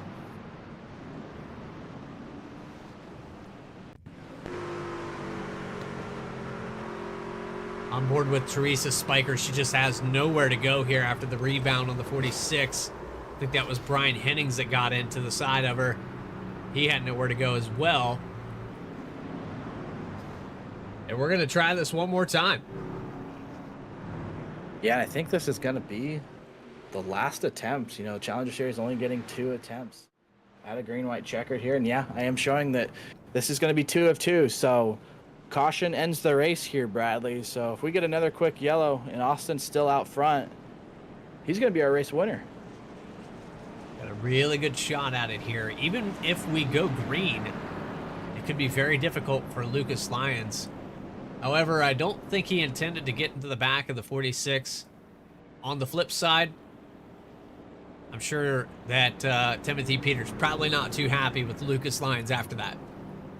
No, definitely not. And you know, those drivers too. I want to say they're teammates. So even worse yet, you know, one thing to do that to somebody, but to do that to a teammate, I'm sure he feels really bad about the whole situation. But obviously, just misjudged it. You know, Lucas has the added grip with the you know, the better tires, having taken 2 tires. Timothy wasn't on tires, so obviously he has to check up more to get into the corner. And I think it was just more than what Lucas was anticipating. Well, we have another opportunity here, and there's a guy that, well, I haven't had a chance yet to show his camera. He was running in the top 10 a few times here today, but I think Logan Threlkeld would like a chance up here into the booth, if we can find him. Let's see if we can dial up Logan Threlkeld here.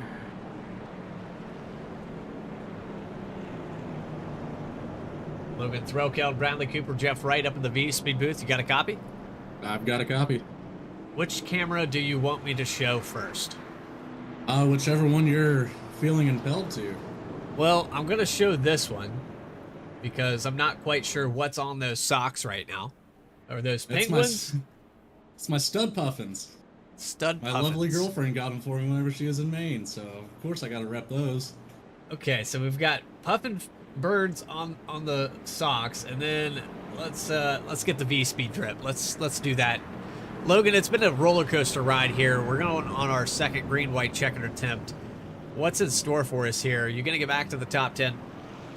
I'm going to certainly try to. You know, it's been a very difficult race to pass anybody anywhere, so I'm not expecting too much. I'm happy with the top 15. I got a little bit of damage on the front right, so I know that's going to come into a little bit of an effect, but we'll see what I can do here. Maybe they'll wreck up at the front on the white, and I can sneak my way by and gain a couple extra positions. Well, we hadn't quite had the opportunity to get the live feed on here. You were one of the first drivers to put up those cameras, and you've got 2 of them here, so I felt obligated. Now, you better feel obligated to represent V-Speed and get a top 10 here. Absolutely, I will. I will do my best for you, Mr. Cooper. All right. Well, we appreciate your time, Logan, and we might get to talk to you post-race. Oh, the full zoom. Appreciate Thanks. that. He's got this thing rigged. He was ready for that interview, I promise. Oh, he was waiting for it. And he had the zoom camera ready to go. I know it's not been the race Logan wants so far, but he's going to have another opportunity right after this race as the Cup Series goes to Dover right after we conclude here at the Challenger Series. I'm at a loss for words. Nobody's done that yet, so it's just we created a monster. A little bit. You give this guy knowledge to do production, and look what he does with it. That childish shit. That's all I got to say. Okay, sorry, Jeff. I'm back. About to get real, Bradley. Yeah, it got real just now. Austin Belke, Lucas Lyons on the restart on the inside, 24 underway. Lucas gets a pretty good jump. He's going to file in right behind Austin Belke here, but I think he's going to have the grip. He's going to try to power on the outside here. Caution it's comes over. out. That's going to be the race. Austin Belke in the number 24 is going to be your race winner here at Iowa. Awesome job, Austin. And what a finish there for the 24. He had to hold on to that 48 of Lyons. I don't think he had a chance through 1 and 2. There wasn't enough grip up there on the outside. You know, I think he really drove in deep, and I think he lost the nose a little bit there. So I know he's trying to get that position as quick as he could just because, you know, the caution could fly at any time, and that being the final green-white checkered was going to end the race. And I think he just drove in just a hair too deep and pushed up. Otherwise, I think he would have maybe had a shot at Austin, but Austin with the call to win the race, staying out at the perfect time. Sometimes it takes strategy to win these races, and he certainly had the right call, was fast enough to keep the track position, and Austin Belke going to be a race winner here at Iowa Speedway. Started back in the 5th position. He's going to come home victorious this week. Lucas Lyons probably a little bit frustrated, but a podium nonetheless. And Michael Muncy will round out the top 3. There's a lot going on here throughout the top 10. Even got me to swear the first time on a broadcast, if you can believe it.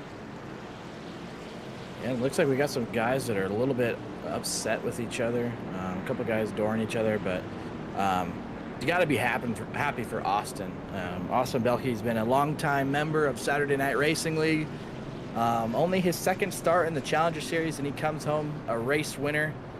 He's going to celebrate. He's going to do his burnout, but he's only got about 30 minutes till he's got to climb in the car and go racing in the Cup Series at Dover. So I'm sure Austin's excited and, hey, made the right call.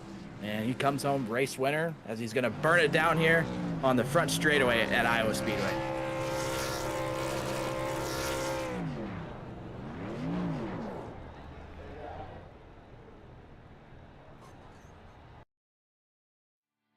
Post-race interviews with your top 3. You're watching the SNR Challenger Series live on V-Speed. We'll have those final results, and more coverage will continue right after this. Racing enthusiasts, are you ready to take your sim racing experience to the next level? Look no further because 29 Graphics has got you covered. Introducing 29 Graphics, the premier provider of high-quality sim racing wraps. Whether you're a professional racer or weekend warrior, our custom design wraps will make your car stand out from the competition. 29 Graphics is now the official graphics design partner of Saturday Night Racing League. It's a big diamond water might just try to run him out of room here. Oh, he put him in the wall. They're going to crash. They both crash. Contact 29 Graphics on their Discord or the link in the video description.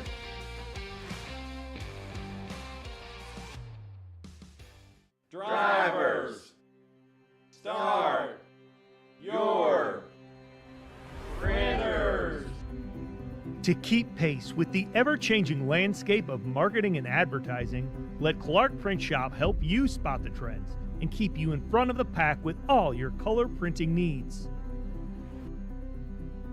From business cards to invitations, menus to mugs, we can print anything you need on paper or your choice of over 3,000 promotional items.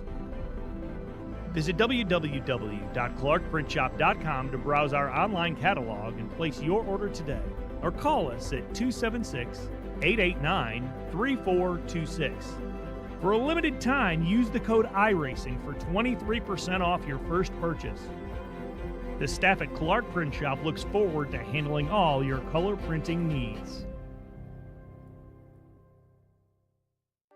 In the heartland of our country, something magical is happening. At Walkin' and Rollin' Costumes, we know the power of community, of hands coming together to create wonders. These costumes are symbols of love, compassion, and inclusion. Your hands can craft dreams. Join us at Walkin' and Rollin' Costumes build events and be a part of something extraordinary. What is up, everyone? I am Joshua Banks, driver of the number 35 Matco Tool Supra. Comes back. He's going to send it to the inside. They're 3 wide for the race lead. They're going to. Sean Banks is going to win it. Unbelievable. And also co-owner of J Distributors for the sponsor of Saturday Night Racing. So I just want to thank every single one of you for tuning into tonight's race. I hope you will put on a good show for you guys. I hope that you will enjoy it. So if you do, make sure you drop a thumbs up to V-Speed and subscribe to them because they, as y'all know, if you haven't already, they put on some great broadcasts. So I'll make this short and sweet. The main reason for sponsoring Saturday Night Racing League is because I've been with these guys for a long time. I've raced with a lot of them. I've been through some rough times, some good times, and arguments and everything like that. But still, grand scheme of things, been through a lot of these guys, and I really do like where this league's going. I want to support it. They've given a lot to the league already, and I think, you know, I'm capable to support back. So that's what we're doing, and we want to keep this league free, you know, for people to join, to have a good time, come in and race and just have fun, you know, and that's what we're all about. So that's the main reason, and that's all I really have to say about it. So I hope you do enjoy the race, enjoy the season coming up. We are hopefully going to put on a great season for you guys. Also, make sure to check out my YouTube channel, Banksy the iRacer. Link will be in the description. Check out, and you can see my point of view, see what's happening on my end. If you want to watch it, it's completely fine. If not, no big deal. So come on over, hang out after the broadcast of this race, and hopefully we'll see you over there. If not, enjoy it, and I'll see you guys on track. Lap traffic out of the way. It's between these two. They're even for the white flag lap. This race still very undecided. Bradley had the lift. Big run for McWard. This is going to be his chance. They're running out of time, and they know it.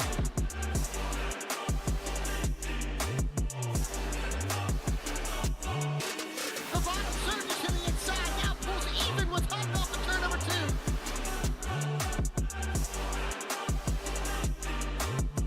900 horsepower at their feet. That was a huge run for Bradley. He got back the advantage, but here comes a big dive. McWhorter might just try to run him out of room here. Oh, they put him in the wall. They're going to crash. They both crash. Here comes Ray Massey. Ray Massey's going to win it.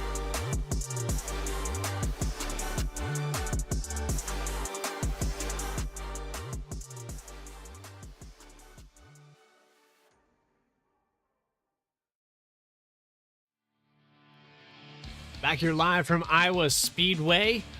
Saturday Night Racing League Challenger Series has concluded its 100 laps. A little bit of overtime, 2 green-white checkers. And we're going to bring your final results up on the screen. Austin Belkey, after starting in 5th, stays out with old tires, 48-lap old tires. And he gets the victory over the dominant truck of the day, Lucas Lyons, who started on the pole. Michael Muncy is going to finish in 3rd spot with Dakota Floyd in a top 5. Jordan Trass in 5th position with Kyle Peacock, Matthew Radford, Keith Shoemaker, Bryce Shoemaker, and Brandon Wallace rounding out your top 10. In 11th, it's going to be Bobby Petrika, followed by Max Cost in 12th, Logan Threlkel 13th, Joe Spinelli 14th, Matt Dominique in 15th, Mark McFadden finishes 16th, Timothy Peters falls back to 17th after getting caught up in a wreck, Jeff Allen 18th, Ben Laughter 19th, and Brian Chambliss rounding out your top 20. 21st goes to Chris Rude, and every truck after this is 1 or more laps down. Philip Brewer almost got back on the lead lap with all of those restarts. He'll finish 22nd. Teresa Spiker 1 lap down. The second to last green-white checkered. She was up in 5th position. She'll finish 23rd. Brian Hennings 24th. He was also a top 10 truck today. 25th to Derek Forrest. Unfortunate for him in the 20 truck. Justin Ritchie, another fast truck, 26. Chuck Sweeting, a very fast truck. He'll finish out 27th. 28th, Stephon Davis. He was behind the wall to end this thing. Michael Jones, plenty of problems for the 2 truck here tonight. After starting in 9th, he fell out of the top 10 very early. Noah Mihalski, connection issues put him 42 laps down. And Jeremiah Reed will round out your field here today. We've got post-race interviews. 3rd place finisher here tonight. It's Michael Muncy in the number 19. Michael, I tell you what, man, this thing was a struggle. You went out of the top 3 there with some problems, some contact. Then you get back into the top 5. There was some strategy, some moving around. How does it feel just to have this thing over with? It feels pretty good. That was a tough race. A lot of cautions. It was hard to, get some momentum going and get in the groove, and it kind of showed on the track, I think, with everybody, and especially towards the end with the varying strategies and stuff. It got about as crazy as I thought it would at the end there.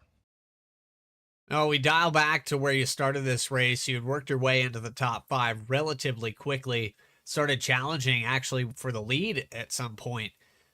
Can we go back to the long green flag runs? Do you feel like if this race did go green, you could have found your way to victory lane? Maybe towards the later stages of the race, if we, in the second half of things, if I would have got a long green flag run, maybe. The first real long green flag run we had, I was hanging there in the top 3 or 4, but I wasn't taking care of my tires like those, Lucas and Timothy and those guys were doing. I wasn't taking care of my stuff like they were, but towards the end I kind of got a little bit better about doing that, but just couldn't get a long green flag run to show anything. I think at one point I went in the middle 3 wide off a restart, and I thought I was going to clear. I think I cleared Timothy Peters and was in 3rd or something, and then caution came right back out again, so just couldn't get any momentum going. Well, it definitely was a long one. but we have plenty of more racing here to get done in the season. You've got Charlotte coming up. You've got Martinsville.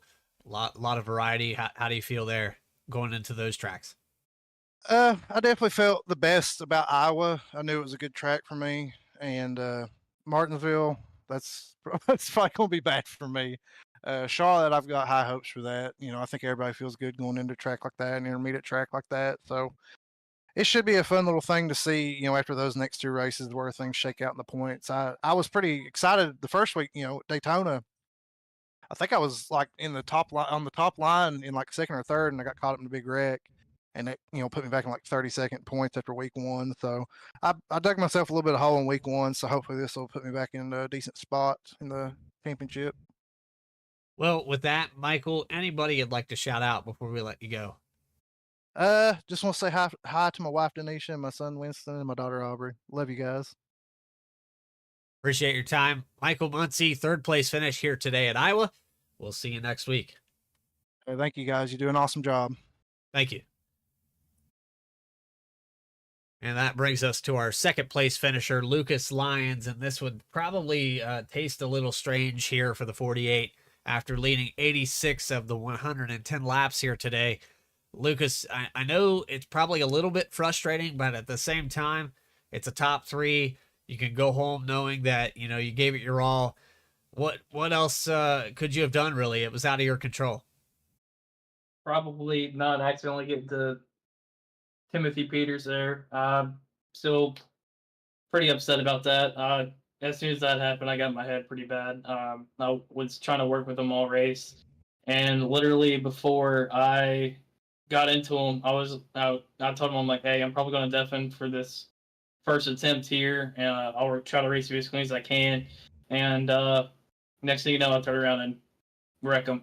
I just didn't anticipate him checking up that bad. The restart before, I held it pretty wide open going into 1 and 2, and I just wasn't expecting that. Well, and as far as, checking up and the move on the outside, you guys were pretty much on even sets of tires, I want to say. Was the strategy call the same for both of you? It wasn't. He got into a little bit of trouble, and it sent him to the back, so he pitted it around, I want to say, 15 laps sooner than I did. Granted, most of them were under caution, but I wasn't expecting that whatsoever. Well, Lucas, you led a lot of laps here today. You started on the pole. I mean, it was a great race for you. We saw the 48 up front, which we're pretty used to seeing here in SNR, if you haven't noticed. And so to see it also happening in the Challenger Series definitely felt familiar. But you come home second. Anybody you'd like to shout before we let you go? First, I want to thank Timothy Peters for actually showing me the qualifying line to get me pole. I know I seriously didn't mean to get them whatsoever. I want to thank Top Tier, Kofodas for finishing, Scotty Gold Racing, Southeast Tutoring, Under Home Loans, Jeff Wright for putting on this amazing league, you for broadcasting it, my girlfriend for watching, Tyler Manning Designs, all the guys over at Bandits, and Timothy, Logan, and all of them for letting me be in their call tonight, even though I got into Timothy there a little bit. And everyone who watches each and every race, we try to put on a show here. And I know Jeff is in here, so I'm gonna go ahead and ask for it. If you don't care to give you an EOL for getting into Timothy, I definitely deserve it. It was totally on me. Well, I think Jeff will have no problem handing that out to you. Yeah, I really hope so. I wish I could do more, but there's probably nothing more that they can do besides that. Well, I mean, don't take too much away from this race other than you ran a strong race, just situations that were beyond your control. And we look forward to seeing you next week at Charlotte. Thank you. Lucas Lyons, second place finisher here tonight. Jeff, you've been quiet. I figured you would agree with that. A little penalty there for the 48. I don't know. I mean, it's just circumstantial. I'm a broadcaster right now, Bradley. So we're leaving that up to the other admins and Chad Klinger, Brian Chambliss, Reggie Ortega, Bryce Shoemaker. So we'll let them make that call. We're up in the booth here. We're trying to call the race with you. But I am caught up, and I'm standing alongside our race winner tonight, Austin Belkey. Austin, it's Jeff and Bradley up in the booth. Do you got a copy? Oh, yes, sir, I do, loud and clear. All right, Austin. Well, you qualified well to start. You started pretty much P5, kind of just hung around, ended up kind of finding yourself kind of middle to towards the back of a pack after, some incidents and a lot of chaos that unfolded. But you found yourself the race leader after staying out, and you're obviously able to hold that and come home the race winner. What made the decision that you thought that you could stay out and you thought you could have enough tire to hold those guys off?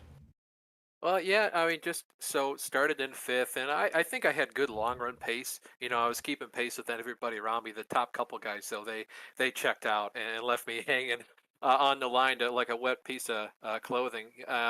But it was going okay, and then I was kind of like seventh to 10th. Normally, I think I went as far back as 12th through the pit stops. Came back out, and I was wondering, like, well, we got two extra sets of tires. When should I bolt them on? And we were just getting a couple decent cautions. I saw some cars pit behind me. We had another maybe 10 lap run, and I was like, you know what? I'm gonna just pit and bolt on a set of tires and see what they do for me. And I started flying up through the pack, passing cars, picking them up, putting them down. And all of a sudden, we get another restart, and I hear my spotter say, the leader, the iRacing spotter, obviously, just say like the leader just hit the fastest lap of the race or whatever in Australian. And Right. I was like, hold on, if his tires are fresh enough, why did I pit? Like, I had no reason to pit, or the tires are getting hot.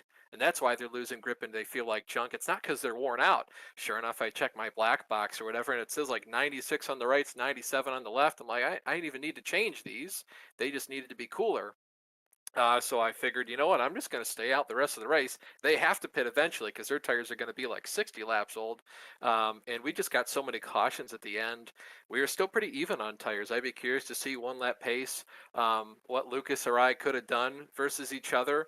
I think he was a little bit faster just on the apex because his tires were a little bit newer. But I feel like once they got going, if I could have held the lead maybe a lap or two, the tires would have equalized. I think I'd have been fine. But yeah, I just lucked out there. It looked like it was really hard to pass tonight. I was usually, a track that is a little bit more multi-groove than I'd say most short tracks. You obviously qualified really well starting P5. Did you feel like staying out was probably your only shot at the race win tonight? Did you feel like you had, the long run pace? You mentioned that you felt pretty good on the long run. Do you think that you could have gotten a win any other way, or do you think this was your only shot at it? No, this was my only shot. I mean, I wasn't trying my butt off to stay with those lead guys or even just to pass guys early. I was just trying to conserve my tires, and I figured if we went green like the 10 o'clock race does, we just go green the whole time, and it's going to be a green flag race, so I need to conserve my tires. But it was kind of short run, and it was basically hurry up and go fast when you could. So it wasn't obviously staying out was my only shot to win because I was like, hey, I can see the pace car. No one's in front of me. It was more so I need to pit at like whatever I did. I think lap 60 or something. I need to pit now and maybe hope that something can fall my way, and then I can get up to the lead. And it was mostly pitting was my only option to win. Well, you obviously made the right decision. You come home here, race winner at Iowa Speedway. Next week, we're going to Charlotte, the 1.5 mile oval. How do you feel about going to Charlotte? Do you feel like you can try to build some momentum off this race win and carry it into a track like Charlotte?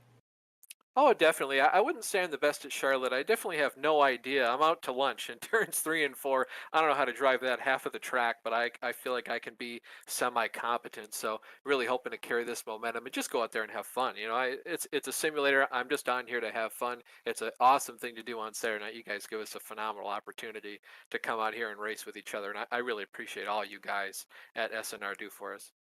Well, we appreciate you being a long-term member of Saturday Night Racing League, and I couldn't tell you I couldn't be more excited to see you end up in victory lane here in the Challenger Series. So awesome job tonight, Austin. Before we let you go and get ready for the Cup Series race tonight at Dover, do you have anybody you want to give a shout out to?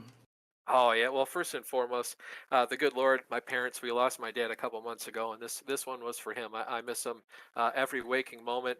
I got to thank my team, Different Path Motorsports, and again, thank you guys for putting this on for us. V-Speed for the broadcast, and everybody that participates. It's those guys that make SNR what it is. Well, we're glad to have you, Austin, and congratulations on the race win. Awesome job tonight. We're looking forward to see you the rest of the season, and we're also looking forward to seeing you out at Dover here in the Cup Series. So we'll maybe be talking to you a little bit later tonight again. Thanks, buddy. Yeah, fingers crossed. Have a good night.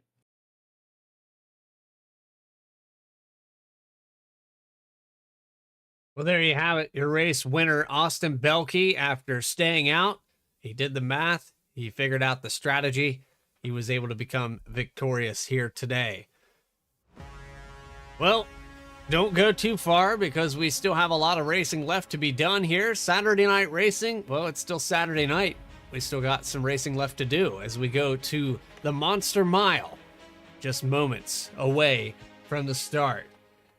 For everybody here at V-Speed that made this possible, Adam Baker, who designs the graphics, works a lot of the shows. He's actually been here on SNR for the Challenger Series. Jeff Wright joining me up in the booth. Well, we have two commentators here today. I guess we could, at the V-Speed Sim and vspeedsim.com. If you haven't hit the subscribe button, make sure to do so, and you'll never miss a single race, and you'll get that notification here in about 10 minutes when we go live from Dover, Delaware. Until then, everybody, take care. We'll see you next time.